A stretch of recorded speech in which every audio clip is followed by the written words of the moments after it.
Hello and welcome to Speightstown, a forgotten treasure. I'm Sherwood McCaskey. I'm sure by now you are well on your way to answering the question whether or not it is indeed a forgotten treasure.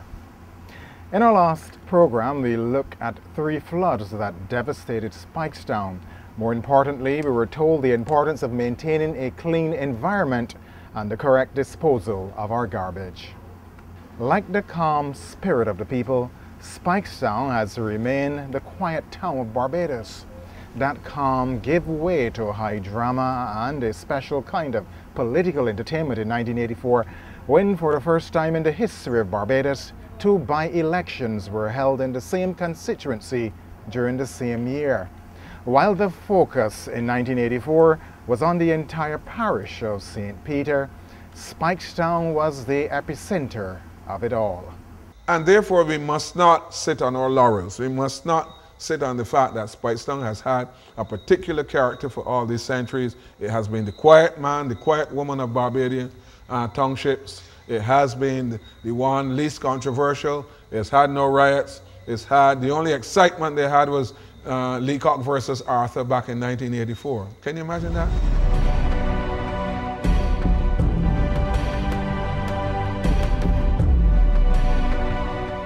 The people of St. Peter go to the polls on July 19th in the 8th by-election to be contested in Barbados since 1954. It is a by-election whose outcome will be significant for all concerned. St. Peter is the constituency which has been described as the backbone of the Barbados Labour Party, having voted consistently for the BLP for over 40 years.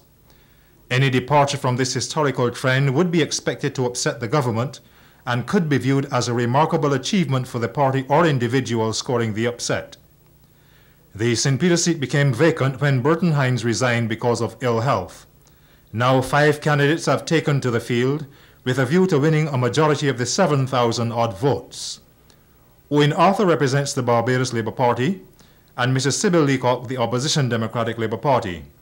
The 3 other candidates are independents: Glenroy Strawn, a former parliamentarian, Martin Cadogan, and Everton Green. The BLP launched its campaign in spectacular style last Sunday night.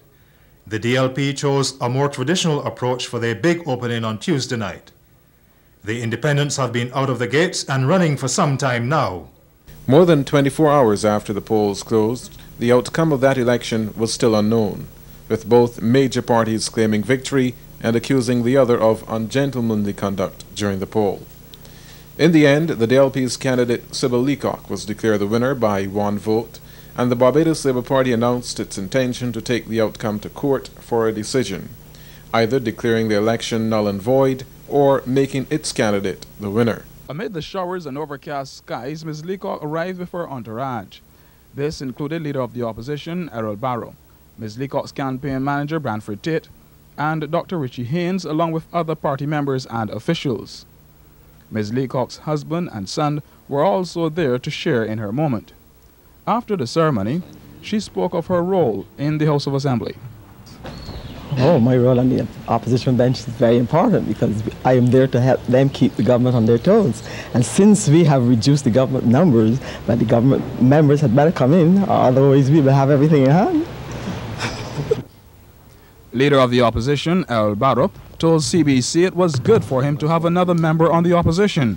And because of the increase, government will have to be more cautious when introducing new legislation. Prime Minister Tom Adams was also at Government House to witness the swearing-in ceremony and to extend his best wishes to Ms. Leacock on behalf of the Cabinet. Vera Walcott, World Scene. If it were not for the integrity of the officials of the electoral process, a whole lot of things might have occurred which would have subverted democracy in this country. We will have more to say in detail, but I think the population of this country needs to know that there were over 30 spoiled votes, not 3, not 4. And this business about Mr. Arthur having got 3 or 4, some blunder or whatever, there were 33 or 34 or 35 spoiled votes. And Mr. Arthur benefited from our position. And at the risk of being prosecuted, let me say that the very first spoiled vote that was converted to anybody was a vote which we conceded to Mr. Arthur up front early in the recount.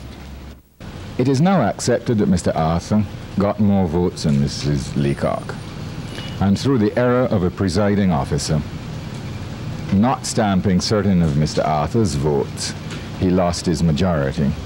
I do not believe that Barbadians should want to live in a country where error or worse by presiding officers can change the results of elections. I don't think we should want to live in such a country. Mr. Tate just said that there were more than 3 or 4 of the votes which you said were not stamped. There were 33 or 34 spoiled votes. What do you say to that? Do you understand what is meant by a spoiled vote? I said there were 4 votes found to be unstamped. Yeah. If Mr. Tate said that there were 33 or 34 spoiled votes, is it not at least possible, before you question me so aggressively, to have considered whether there are other ways of spoiling votes besides not stamping them? There may be 60 spoiled votes. I haven't counted all. I think 33 is probably the correct number. Some were blank. Some were not stamped. Some were marked above Mr. Arthur's name outside the line. Some had people's names signed on them. Some people voted for more than one candidate. Somebody, I believe, even put a cross through the ballot paper and wrote none. That move sparked national interest as the Supreme Court sought to ensure what ultimately amounted to the integrity of the electoral process. In the end, the court declared the election null and void, necessitating a second by-election. The court's decision was based on what were termed irregularities made by officials in the election and which affected the result of that election. High political drama not yet seen in Barbados. The next election date was set for November the 22nd, 1984. The candidates submitted their nomination papers on the 7th day of that month. The first to hand in nomination papers was independent candidate Martin Cadogan, who will be representing the St. Peter Constituency Council Alliance in the by-election. In a press release, the SPCC, founded by Glenroy Strawn, says it will start a new political movement in Barbados. The Barbados Labour Party has again named Owen Arthur as its candidate to contest the St. Peter seat. He talks about his feelings on the upcoming campaign. I feel very relaxed about the by-election. There are a number of psychological advantages which I have, one of which is that I know that I captured the majority of the persons who went into the polls on the last occasion with the intention to vote. The second is that I have used the time between the last by-election and this by-election very usefully. And the third is that I now have a stronger campaign team, better organized, and we will give a good account of ourselves. Opposition Democratic Labour Party candidate Sybil Leacock also handed in her nomination papers today, and she too expressed her feelings about the upcoming by-election. I am ready for the fight. I intend to put up a good one. I have won before and I will win again. The people of St. Peter have sent me to Parliament to represent them, and no doubt they will send me again. The St. Peter by-election will be held on November 22nd. Rosemary Allen, World Scene. On November the 8th, then Prime Minister Tom Adams called a press conference to explain why a second by-election was called. The first of the new issues is how a second by-election has come to be called. And at the outset, I think that I should make it clear in Mr. Arthur's interest and in the interest of public knowledge that the reason why there was a judgment of the court that a new by-election had to be called was that more people voted for Mr. Arthur in the first election, but some of their votes had to be ruled invalid because of the electoral laws. Last night I heard one of the other candidates saying that she gained victory in the last election and hope to do so again. If everybody who voted in the last election voted in exactly the same way this time, and nobody made any mistakes, Mr. Arthur will win. Mr. Arthur had the majority of voters, but not the majority of votes, and that is what the court decided. We have only had this level of wealth since the Barbados Labour Party has been in power. In our time in power, we have multiplied per capita income by 2.5. We've multiplied the incomes of the worst off in society by 3. I wonder how many people remember that a maid in government service was getting $43 and some cents a week in 1976, and that she is now getting nearly $180 a week. I wonder how many people remember that. And when she was getting the $43 and some cents, there was corned beef selling for $2.65, and it is cheaper than that today. Knock on any door in Roadview tonight and ask whether there is anybody in the house between the ages of 19 and 28. Knock on 7 doors, and I put it to you, you're going to find that 5 are out of work and 2 are on short time. There are people living within the sound of my voice who never used to be in debt to anybody, who find themselves having, like all the rest of the people in Barbados, to play hovering above and a baby sneeze with the money. This month the rent, next month the telephone, the following month just before they cut off the light. And we took up over $2 million and we built a new secondary school at Trent's in St. James. And then we picked up another $2 million and we extended the Courage Party School so that all the children of St. Peter and the children of the North will have an opportunity to go to get quality secondary education right in their own districts. And then we went in the Alexandra School and we put more money there. I think it's over $1 million to expand that school for the benefit of the children in the North.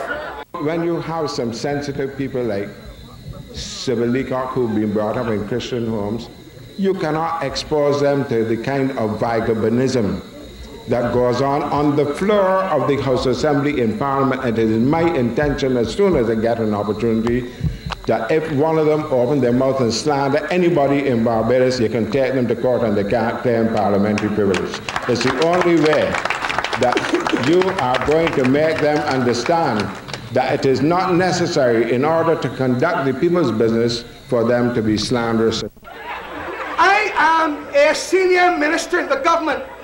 Nigel Barr is Minister of Information. Ronnie Hughes is chairman of the Caribbean Broadcasting Corporation.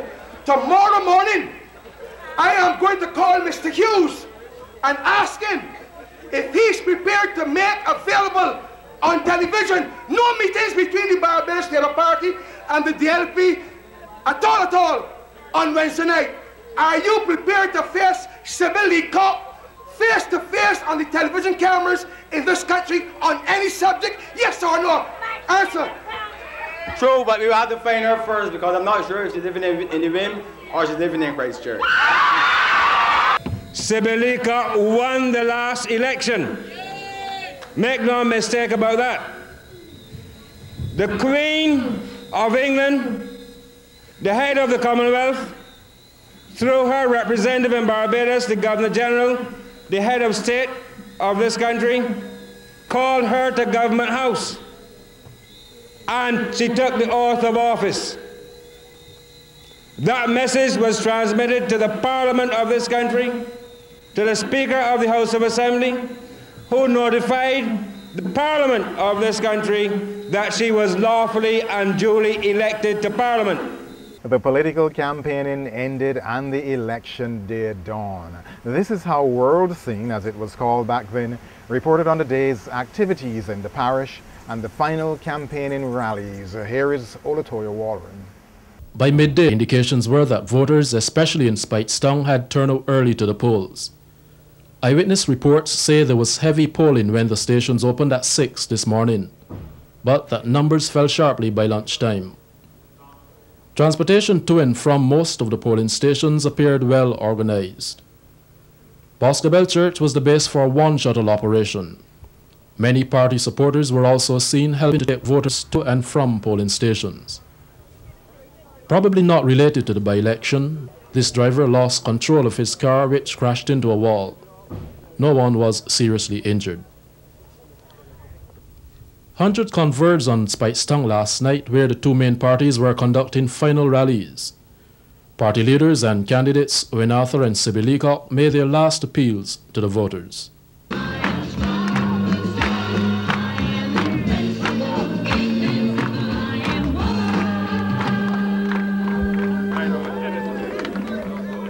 I am also Sybil. Can you truly find it in your heart of hearts? Can you truly find it in your heart of hearts to support the party which does not understand that the spirit of government is best expressed by finding the best possible means of raising the standard of the downtrodden and the oppressed? Tonight is a funny day, and you all know what to do. Good night, and I thank you. And tomorrow night, when Owen Arthur is declared the winner without a recount, I expect there to be joy and rejoicing, but I do not wish any harm done to anybody outside the Coleridge Parish School or in any part of Speightstown. Results from today's election are expected later tonight. Oluwaran, World Scene. How do you feel about the outcome of the by-election? Feel real proud, man. Proud. It's something that should happen every sense, man. That happened on first time, happened last time. Now going all time.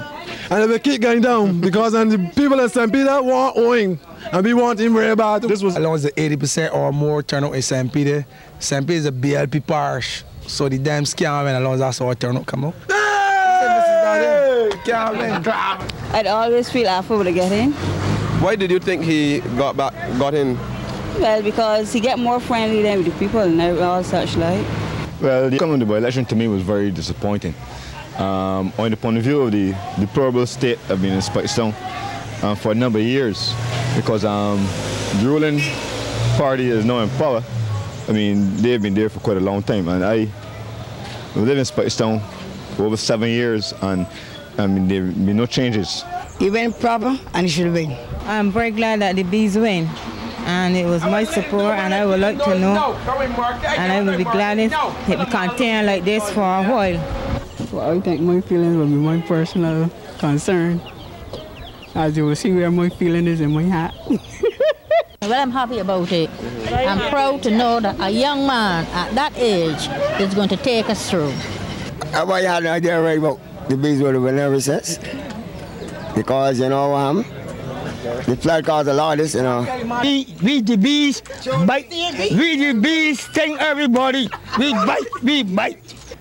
Some people refused to say anything, others were non-committal. I don't really discuss politics, right? If it was anything I would talk to you about, not really. I can't say nothing. I can't say nothing.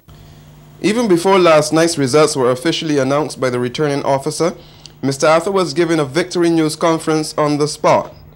When he arrived, he was accompanied by a smiling Prime Minister, and they were met by other MPs, including a beaming Lionel Craig. Mr. Arthur pinpointed the reasons for his victory. Government showed a commitment to resolve the problems of the country rather than to continue talking about them. I think the flood might have helped us marginally. Certainly my stance in it, trying not to highlight my particular role, but to let the role fall on the collective efforts of the community might have helped. But I think the Dems mounted a fairly poor campaign this time around. They didn't hold enough meetings. I therefore declare Mr. Owen Seymour Arthur to be elected and to be duly chosen representative for the constituency of St. Peter to serve in the House of Assembly of this island. Prime Minister Adams spoke of the implications of the by-election win for his party's future. The winning of a by-election at a time of economic depression against the most malevolent campaign is a tremendous achievement of the Barbados Labour Party. It will give us all a lift, and it will inspire us to carry out the program of government works, of restoring employment in the country, of restoring harmony in CARICOM, and it will give us the sort of boost that you need after 8 years in power to get the feeling that you're still in communion with the people and the people still appreciate what you're doing. While pointing out that the 1986 general election shouldn't be judged by the result of the by-election results, DLP campaign chairman Branford Tate told reporters afterwards why Mrs. Leacock lost last night's poll. We didn't have the amount of money to spend, but more particularly, the floods obviously have had an effect on the campaign. It is obvious from the result. The massive amount of improvements which were made in a small area in a relatively short time was bound to have an impact on the people who live in that area. We had hoped that it would not have that kind of effect, but it did. Sociologist Dr. Farley Brathwaite analyzed the results of the by-election. To all intents and purposes, one could still probably consider St. Peter, on the level of this performance here, a somewhat marginal seat, in terms of the fact that it's about 2 percentage point difference. Is it 2? No, it's 3 point something. Not so marginal after all.